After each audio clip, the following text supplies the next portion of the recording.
어, 어제 장유대성교회 청년들을 만나고 왔습니다. 그 친구들과 같이 말씀을 나누었는데 이제 찬양팀만 예배 현장에 있고 찬양을 인도하고 말씀을 듣고 나머지 전부 다 온라인으로 이렇게 만나게 되었습니다. 찬양들을 참 열심히 하더라고요. 앞에 회중도 없는데 외치세 주 높이세 막 이런 찬양하는데 저도 너무 신나고 너무 좋더라고요. 근데 진짜 너무 아쉬웠습니다. 그 자리에 다른 회중들이 없다는 것이 아쉬웠고, 우리 과거에 수련회 하면 막 미친 듯이 찬양하고 막 고함 지르고 울고 막 이랬지 않습니까? 그런데 이제는 그렇게 하고 싶어도 할 수 없는 지금의 시대를 보내고 있습니다. 그래서 천국이 참 많이 사모가 되었습니다. 천국은 정말 많은 물소리처럼 하나님을 찬양하고 외치고 소리칠 수 있는 곳인데, 이 땅에서 그것을 코로나19로 인해서 할 수 없는 상황에 참 안타까움을 맞이하게 되었습니다. 여러분, 우리 다음 세대 아이들 어떻게 잘할 수 있을까요?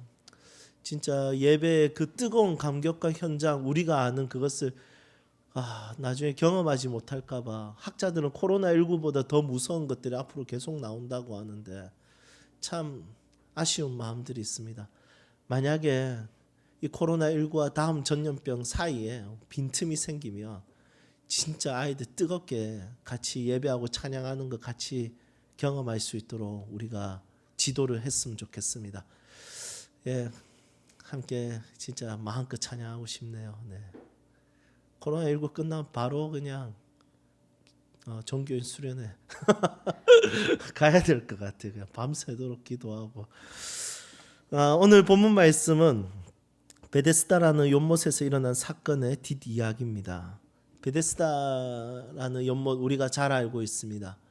저번에 한번 설교할 때 베데스다 이 히브리어로 뜻이 무엇인지 같이 나누었습니다. 베트, 헤세드 이 두 가지 단어가 합성된 겁니다. 베트는 집이라는 뜻이고 헤세드는 우리가 잘 알다시피 자비 이런 뜻입니다.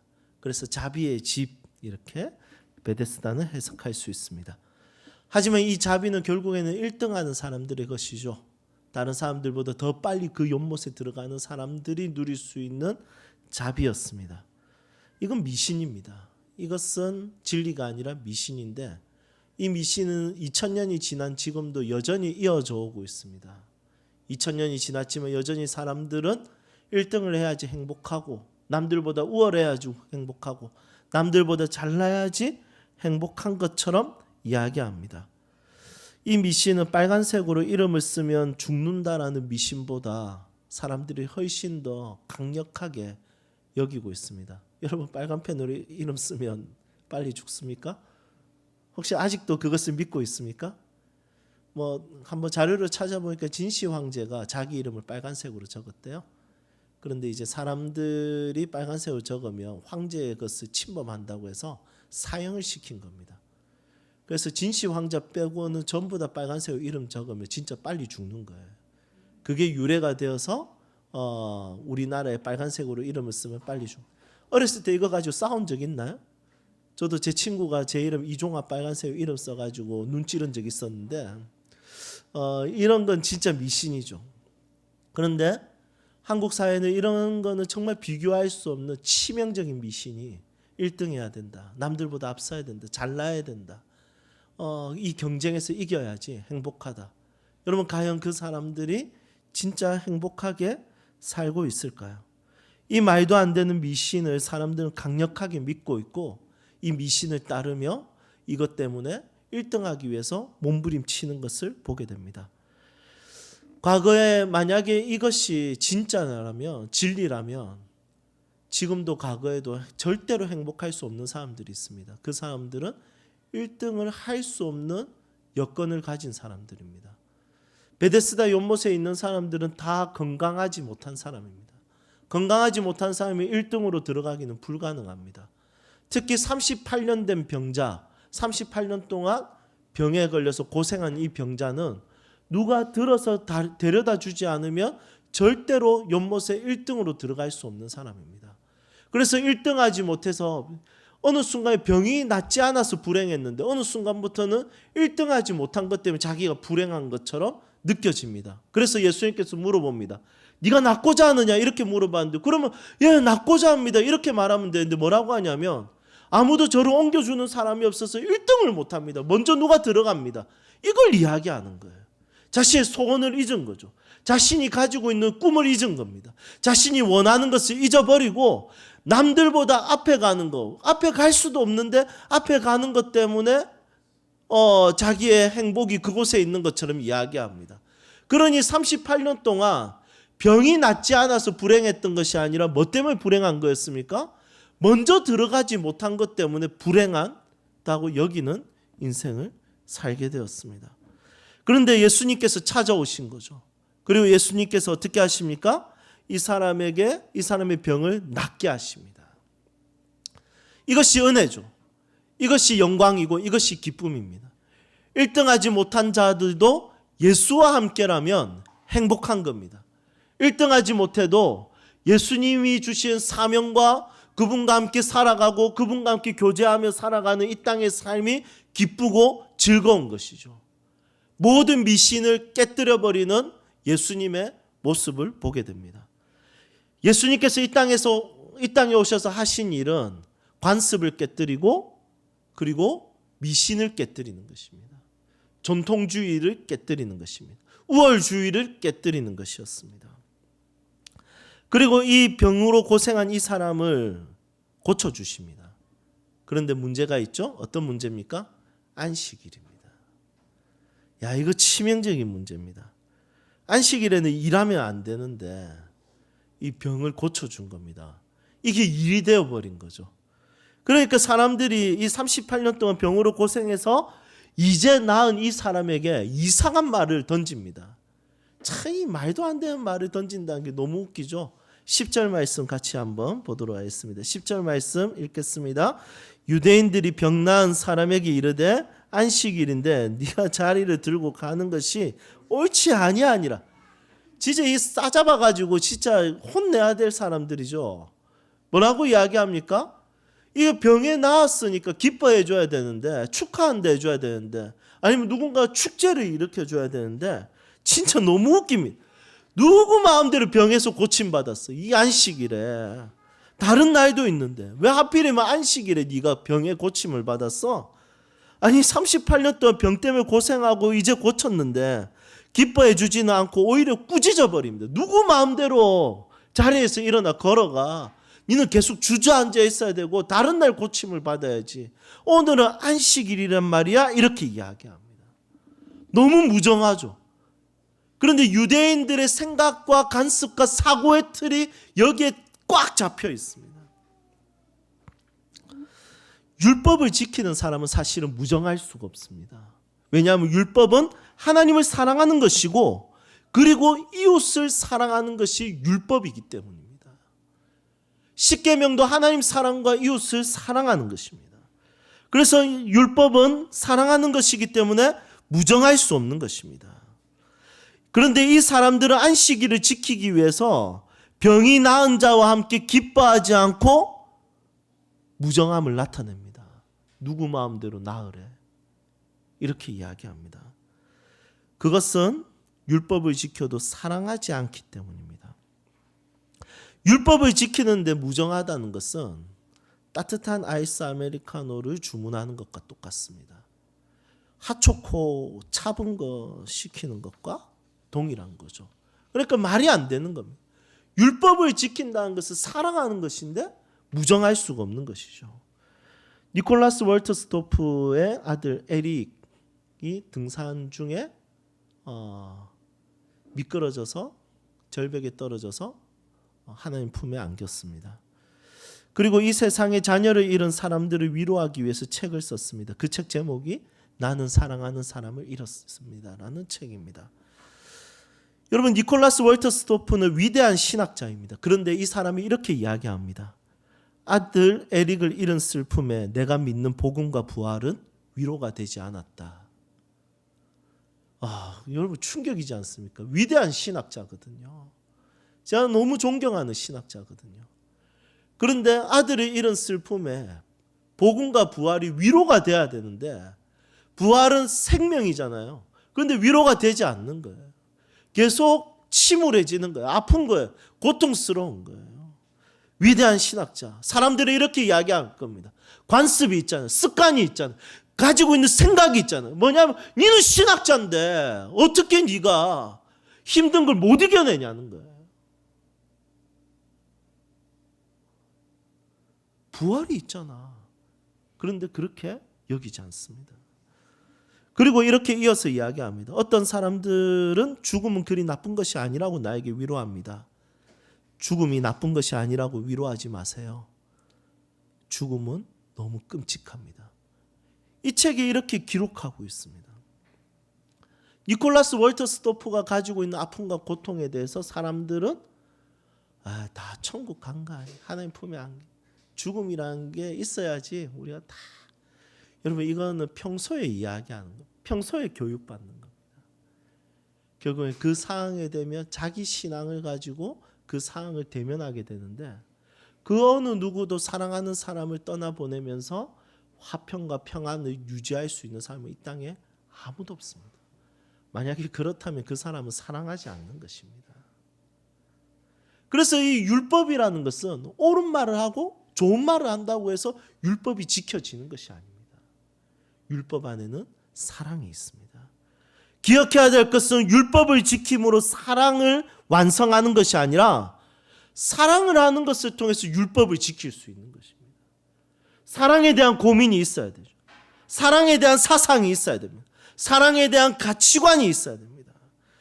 하나님께서 우리 모두에게 무정한 자가 되지 않는 은혜를 주시기를 축복합니다. 유대인들은 병을 고쳐준 자가 예수님이라는 것을 알았습니다. 그러면 예수님께 감사해야죠. 나 진짜 예수님이 우리 교회 성도들 아프면 진짜 꼭 고쳐주면 좋겠어요. 우리 성도님들의 가족들이 아프면 진짜 꼭 고쳐주면 좋겠어요. 우리 수요일날 같이 기도하고 목요일날 우리 젊은 여자분들, 여성분들 카톡방에 그렇게 나누더라고요. 슬기 자매니 모친이 통증이 그날 사라졌다고, 통증이 훨씬 더 괜찮아졌다고. 여러분, 얼마나 기쁜지 몰라요. 얼마나 즐거운지 모릅니다. 그런데 이 유대인들은 무정하죠. 그리고 예수님을 박해하기 시작합니다. 그러면서 예수님께 막 박해하면서 어떻게 안식일을 고쳐주냐고 막 이야기합니다. 그런데 예수님이 이렇게 대답합니다. 17절 말씀. 예수께서 그들에게 이르시되 내 아버지께서 이제까지 일하시니 나도 일한대 하시매. 예수님은 여전히 일할 거랍니다. 그리고 앞으로도 일하실 거랍니다. 그러면 예수님이 하시는 일은 무엇입니까? 율법을 지키는 일이 아니라 율법을 완성하는 일입니다. 율법을 완성하는 일은 무엇이냐면 사랑하는 것입니다. 예수님은 사랑하는 일에 성실하셨습니다. 예수님의 속성은 사랑이시죠? 예수님의 머리부터 발끝까지 그분의 모든 세포는 사랑하기 위해서 일하셨습니다. 그분은 사랑 그 자체입니다. 그분이 하시는 일은 사랑이 드러나고 그분의 입에서는 사랑에 대해서 가르침이 나옵니다. 그리고 그분을 만난 모든 자들은 충분한 사랑을 받고 느끼고 사랑을 누렸습니다. 우리가 예수님께 영향을 받는 사람이지 않습니까? 그분이 우리의 구원자이시며 그분에게 우리는 영향을 받습니다. 이것이 바로 그리스도인입니다. 사복음서에 예수님께서 사랑을 보이셨고 사랑을 가르치셨는데 그 사랑에 영향을 받지 않는 사람들이 있습니다. 그것을 보고 들어도 유대인들과 바리새인들과 사두개인들과 서기관들은 그들의 생각은 전혀 영향을 받지 않습니다. 그들은 여전히 율법을 가진 자라는 우월주의에서 벗어나지 못합니다. 오히려 사랑이신 예수님을 핍박하고 십자가에 못 박아서 죽여버립니다. 예수님이 보여주시고 가르쳐주신 그 사랑에 전혀 영향을 받지 못하는 것을 말씀을 통해서 우리는 확인하게 됩니다. 예수님의 가르침을 들었다면, 예수님이 사랑을 베푸신 일을 보았다면 분명히 우리는 영향을 받아야 됩니다. 그런데 영향을 잘 안 받는 게 문제죠. 우리도 설교를 듣고 말씀을 읽고 묵상하고 암송하는데 또 열심히 예배도 드립니다. 그런데 하나님의 말씀에는 분명히 추구하는 가치관과 사상이 있어요. 그게 사랑과 정의라는 사상인데 그런데 아무런 영향을 받지 않습니다. 요한복음 8장 32절에 보면 그리스도의 사상에 영향을 받는다라는 표현을 이렇게 이야기합니다. 진리를 알지니 진리가 너희를 어떻게 한다고요? 자유케 하리라. 자유롭게 한답니다. 진리는 우리의 경험에서 자유를 줍니다. 진리는 우리의 우월주의에서 자유를 줍니다. 진리는 우리의 열등감 사상에서 자유를 줍니다. 진리는 우리가 인종과 문화에 대한 편견에 있어서 자유를 줍니다. 진리는 모든 삶의 영역에 영향을 미치고 우리의 사상과 생각에 자유를 줍니다. 간디는 예수님이 하나님의 아들이라는 것을 믿지 않았습니다. 그냥 사람의 아들이라고 믿었습니다. 그런데 산상수훈을 보면서 이렇게 이야기합니다. 산상수훈은 진정한 인간 정신의 요람이다. 그러니까 산상수훈을 통해서 생각이 영향을 받은 거예요. 사상이 영향을 받은 거예요. 그리고 여러 책들과 의미들을 찾아서 독립을 할 때 비폭력주의로 독립을 시도했어요. 그리고 그 독립은 성공했습니다. 사상이 영향을 받은 거죠. 그런데 우리는 예수님을 믿는 사람들이에요. 그러면 당연히 사상의 영향을 받아야 돼. 당연히 세계관이 바뀌어야 돼. 가치관이 바뀌어야 돼. 직업을 보는 관점이 바뀌어야 돼. 삶을 보는 관점이 바뀌어야 되고 생명을 보는 관점이 바뀌어야 되고 죽음을 보는 관점이 바뀌어야 되고 세상을 보는 관점, 인간을 보는 관점이 완전히 바뀌어야 돼요. 그런데 잘 영향을 받지 않아요. 그 이유가 무엇일까요? 첫 번째는 종교적이기 때문이에요. 종교적인 것이 신앙의 삶이라고 생각하기 때문이에요. 성경을 읽는 것으로 끝이 나면 안 돼요. 성경을 묵상하고 성경을 듣는 것으로 끝이 나면 안 됩니다.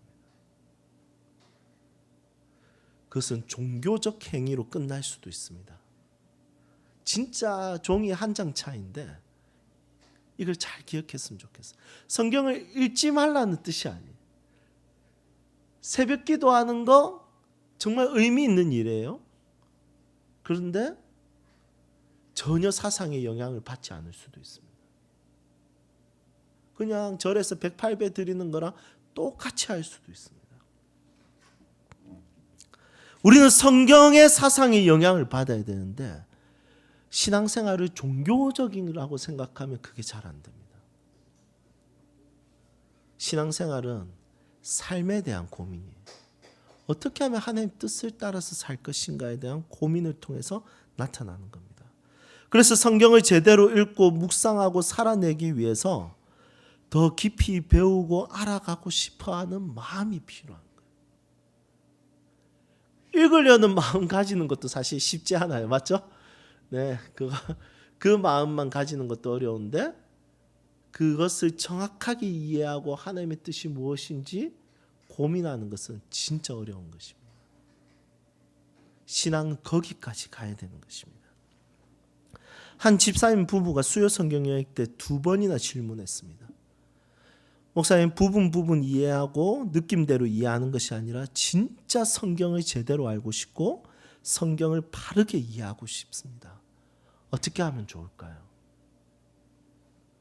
여러분 이 질문에서 기독교적 사상을 가질 수 있습니다. 성경적 생각을 할 수 있게 됩니다. 그리고 성경의 영향을 받게 됩니다.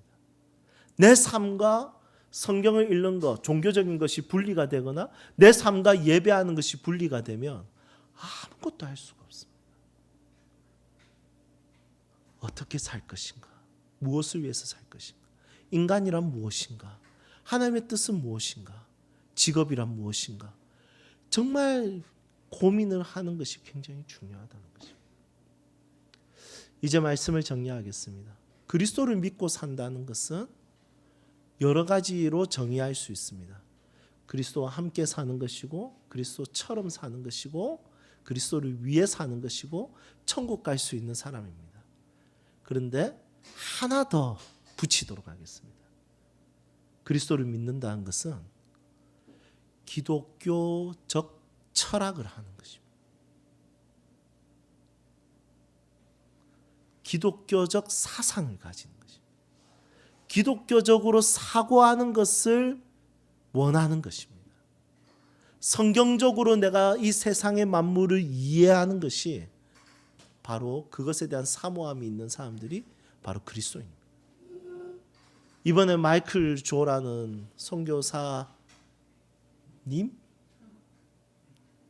이 나쁜 사람, 뭐 사실 나쁘다고 볼 수도 있기도 하고 없기도 하고 좀 애매하긴 합니다. 맞죠?